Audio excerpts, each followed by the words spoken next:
আসসালামু আলাইকুম। যে জায়গাতে অবস্থান করি জায়গার নাম হইতে বলকালী উপজেলা জ্যৈষ্ঠপুর পাঠ। যে বাসাগান দিকে লাগবে সরকারি ভাষা, অর্থাৎ সরকারি তারা দিয়ে দেয়। আর ফয়বে হইতো নবীর হোসেন বর্তমান ঢাকা হাসপাতালত চিকিৎসা অবস্থা আছে। ওনার কাছে অনুরোধ, ওনারা ফয়বের চিকিৎসা বলে ওনারা কেন সাহায্য সহযোগিতা করিবেন।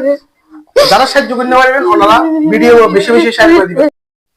আর বাজারে মানে অপেন অপারেশন নাই মানে আর সকবাজার নিয়ে অপারেশনের জন্য বাড়ি অনেক করে অপেক্ষা করুন।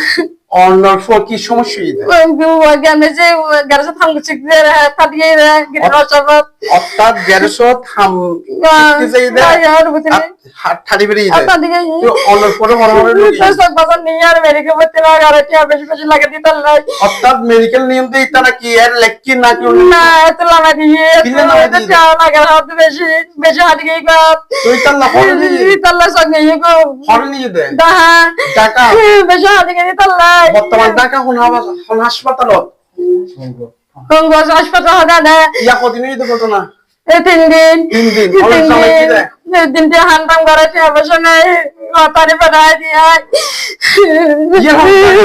ইয়া সারা ইয়ে কি তোর সরকারি গাড়ি না সরকারি গাড়ি ইয়া তোর সরকারি কর তো অনর ফর চিকিৎসা বলি কিভাবে সাহায্য সহযোগিতা করিব বিকাশ নগদ নাম্বার আছে না আছে বিকাশ আছে নগদ আছে আছে